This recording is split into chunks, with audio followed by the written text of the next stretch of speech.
What's up, Metabrewskis, and welcome back to the channel. And in this video, I'm going to walk you through a 6-month, 100-hour review of the 2023 KTM 500 EXC-F. So is this bike a unicorn in the adventure biking world? Well, let's find out. That is the unicorn, Captain. So how did we get here? Well, the honest answer is an 890. In fact, that was the first adventure bike that I bought, also 2023, and it was just too much bike for my skill set at the time.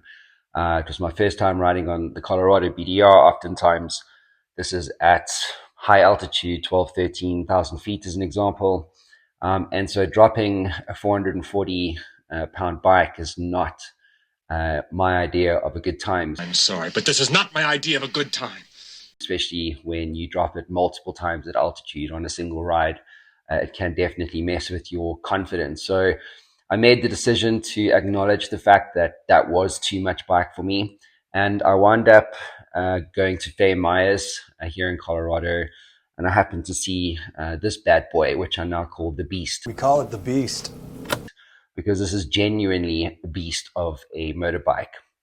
So one of the things that I saw online was that this isn't an adventure bike. And so on the face of it, if you bought a stock 500 without the rear tower, without a Get ECU, without a Scott damper, without an FMF pipe, can you call that an adventure bike? And the answer is probably yes, you can. I can't. Yes, you can. Obviously sacrificing a few things like comfort and so on and so forth. And so that's why I put a few extras on this bike to give me an adventure bike style of riding, or a machine that can give me the kind of access to long multi-day rides without having to deal with the weight of an 890 or just a big adventure bike as an example. So this is all skill dependent, right? So if you're an advanced rider like Chris Birch, you can maul an 890, you can do incredible things. I've never seen anything like it. And it's great marketing, but for most of us, we're not Chris Birch. We don't have 30 years of riding experience like Adam Riemann, as an example. So all of these things factored into why I purchased the 500. So the accessories I'll go through in a second, but I wanted to quickly talk about some of the things that people say about why this isn't an adventure bike. So one of those things is service intervals. So you have to change the oil, evidently, according to the manual, like 400 or 500 miles, something like that. I don't even know, or X number of hours of running time. And in reality, when you're doing multi-day rides, like we went to Oklahoma, the New Mexico BDR, the Wyoming BDR, etc., you're not going to carry oil filters and oil with you just to stick to what the manual says about changing the oil in terms of like hours or miles or whatever. I know a lot of guys that ride 500s, and even myself, done over 2,000 miles without changing the oil, and there's no problem from a performance perspective. So anyone who says that, well, the service intervals are too short and that's why you need to go for a mid-weight adventure bike that has longer service intervals, like, okay, fine. Yeah, I don't think you know really what you're talking about, because there's what the manual says and then there's the reality of riding an adventure bike. And so no problem in terms of service intervals. Changing the oil is a breeze. It doesn't even take 10 minutes. I actually did a video about this when I changed the oil with my kids. So it's super easy to do. And so from a maintenance perspective, it's just such a simple bike. Like, it's such a simple bike in terms of its function, and it's so easy to do things, unlike other bigger adventure bikes with electronics and so on and so forth. So from a performance perspective, this is obviously a single cylinder. Most of my riding is done off-road. The nearest place, in fact, to the house is Rampart Range. It's like 30 minutes. So I don't do a lot of tarmac riding. And off-road, this thing is a genuine beast. I've had it full tap off-road with an 890. Another one of my riding buddies, Garth, And if you're keeping up to or up in terms of speed, at least in performance off road, this thing is right up there. You don't get dropped by an 890 unless the guy riding it's a bit crazy like Garth is. We'll do 126 miles an hour on a gravel road. That's not me. But I'll happily do 100 on this. And so for most of us riding in groups, from a performance perspective off road, in terms of just speed, when you're doing long off road rides, this thing is more than capable of keeping up with the bigger bikes. And then, of course, it's more capable in the technical stuff. So the bigger bikes struggle to do what this thing can do off road. And so I'm a big believer in, optimizing for the downside, right? So imagine the worst possible situation that you're in, like you're going up Hageman on the Colorado BDR and it's raining, right? Or you can't see. I mean, we were on the Wyoming BDR going up a cliff face sort of thing, a very steep trail, and it was raining and muddy. It was literally rivers coming down the trail, and I was just so thankful for being on this bike because my two buddies, Garth and Robbie, really struggled to keep their 890s up just because of the weight and the slippery conditions. But I was so glad just to be on this because I can tell you now, if I was on an 890 or even a mid-weight adventure bike in those conditions, it wouldn't have been fun at all. I would have been dropping the bike and da-da-da-da. And so I was very grateful to be on a 500. So from a performance perspective, one thing to consider, however, is that I've got enduro style tires on here with rim locks and all that kind of stuff. This bike, for me personally, doesn't enjoy the tarmac very well. So it could be a combination of things from the enduro tire tread to the the thickness of the tube in the tire. It could be a formal ultra heavy duty tube. And that can affect the balancing. The wheels might not be balanced. Even with the Ray Tower, you've got a single cylinder engine between your legs. It vibrates a lot. And on the tarmac, you really do feel that. Off road, it's fine. So that's probably the one thing that from a performance perspective, you don't want to be doing several hours on tarmac on a 500 unless you're running tires that aren't enduro tires. You've got your tires balanced. And you can also put, other accessories into the handlebars to stop the vibration and things like that. But those are all, rider preferences. So for me personally, I just try and avoid the tarmac altogether.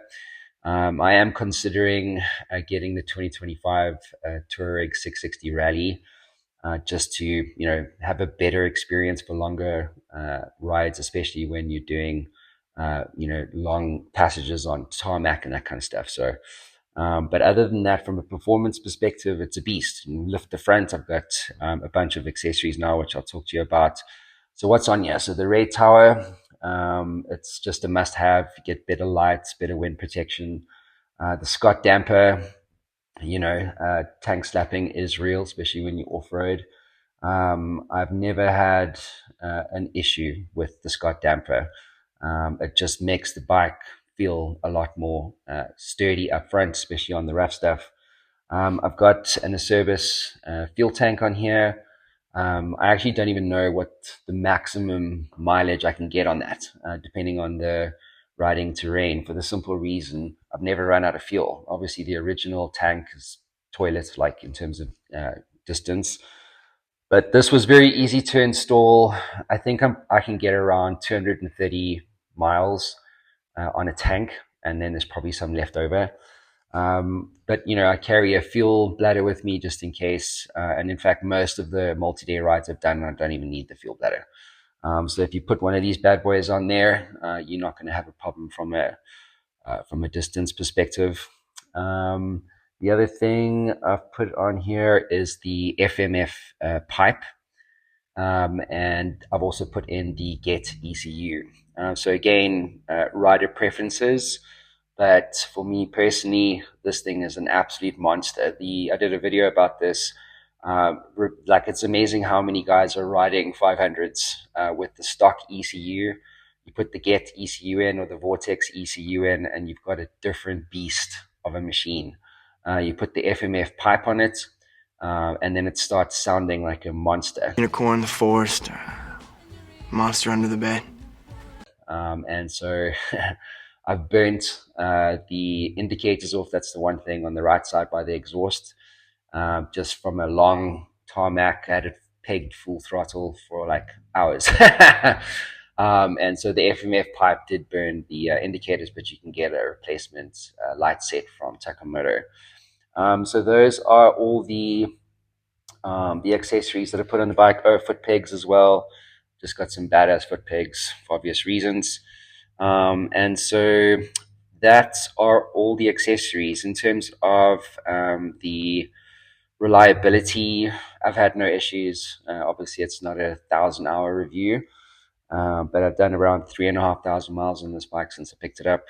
I've had no issues, bar one small thing. I was doing a single track trail ride with Robbie the other day, and I did notice there was some steam coming off the radiator. So the coolant in the radiator was starting to boil. Could have been one of two things: the OEM fan failing. Usually that's unlikely, but well, at least according to what I've understood now. But it could also just be a lack of air going through the radiator. So, but easy thing to replace. You just replace the coolant. So I'm going to do a video about that, and how to do it in a 500. But other than that, this bike has had zero issues, like none. It's awesome. Like, it's just a simple bike, no crazy electronics. There's no camshafts failing like you see on the 890s. And so, yeah, just a really awesome machine. In terms of cost of ownership, replacing the oil costs nominal amounts of cash. I think it's like $30 for a fuel kit. You get the filter, you get the oil, all that kind of stuff. I have lost a few of the bolts off the raid tower. So you can see here, but you just get replacement bolts. So those are arriving, in fact, later today. And then also I've also lost one of the bolts through the top of the fork on the front. But again, you just buy KTM, bolt sets from Amazon and replace them. Other than that, from a cost of ownership perspective, feels really cheap, especially when you've got in a service thing on there. And yeah, cost of ownership wise, I found it to be much cheaper, in fact, than bigger adventure bikes, purely because you can do a lot of the service work yourself. I'm not the world's best mechanic, but anyone with a passion for adventure bike riding and you're curious about how to do things, like installing a fuel tank or whatever, then that's all deadly. One of the other things that I didn't mention in terms of accessories, I've got a Seat Concepts low seat on here. The OEM seat sucks. Strongly suggest replacing that. Right, so what are the pros and cons to summarize now? So going back to this thing, is it a unicorn? So what is a unicorn? Well, a unicorn is a bike that can do basically everything. And so with this bike, is it a unicorn? I would say, well, if it's not, it's pretty damn close. I don't think for an average rider like myself, an intermediate rider that's only been doing adventure bike riding for a couple of years, this for me is, it makes me feel like I can be a unicorn off-road. If I was a unicorn, I'd never be angry. And I don't feel like I feel like I have the confidence to do things, to take on trails that I would never dream of taking on a bigger adventure bike. So from a pro's perspective, it gives you a lot of confidence. It's a light bike. You can drop this thing all day, pick it up all day, and not have a problem with that. Other pros are just general performance, right? So it works incredibly well off-road as well as it does on-road. Other pros are it's just an all-round capable machine. I call it a beast for a reason. The cons, however, are it's not going to do well on long tarmac rides, like I mentioned. Other cons are it's a very tall bike. So I joke that every time I get on this thing, it gives me a nosebleed. So I'm 5'8". I weigh 175 pounds. And this is a tall bike for me. Even the The Touareg 660 is like 60 mils lower than this, the rally version. So just to give you a sense as to how tall this bike is. Other cons are that, well, there's not really any other cons. I don't know what else to tell you. Little things like because of the vibration of the bike, things start to like come loose. So you lose bolts and things like this. So I'm constantly tightening, elements of the bike or bolts on the bike. Like the side stand just fell off the other day while I was riding. But again, you can just get replacement parts on Amazon. So that's the one thing. It's a single cylinder, so it vibrates. I mean, it's not a twin cylinder, big adventure bike. So it's not built for that. So in summary, what I would do in terms of final verdict, whether you want to ride a big adventure bike, midweight, a bike like a Tenier or a Touareg 660 or whatever, this really comes down to one thing, and that's your riding style and the type of riding that you want to do and your riding skill. Like that's like one thing. But if you're a capable rider, then go get a bigger bike. But if you're just getting into the sport like I am, then you want something light. You're going to drop the bike. Like it's a rite of passage. And so for me, I've been on the other side, picking up an 890 with luggage. It just sucks, especially at altitude where I do most of my riding. But with this 500, let's go, baby. Like drop it all day, and I don't get tired. So, and it just gives you confidence. You can flick it through pretty much any type of riding terrain, like single track, long off-road gravel roads, like Oklahoma as an example. And it's just confidence building. Sand, no problem. River crossings, no problem. It's just an all-round awesome bike. So for me, this is as close as you can get to having a unicorn. Yes, you have to spend some extra cash on accessories like the ones I walked you through, but so what? Like this is, if you want to get a bike that's close to a unicorn, you're going to spend some cash.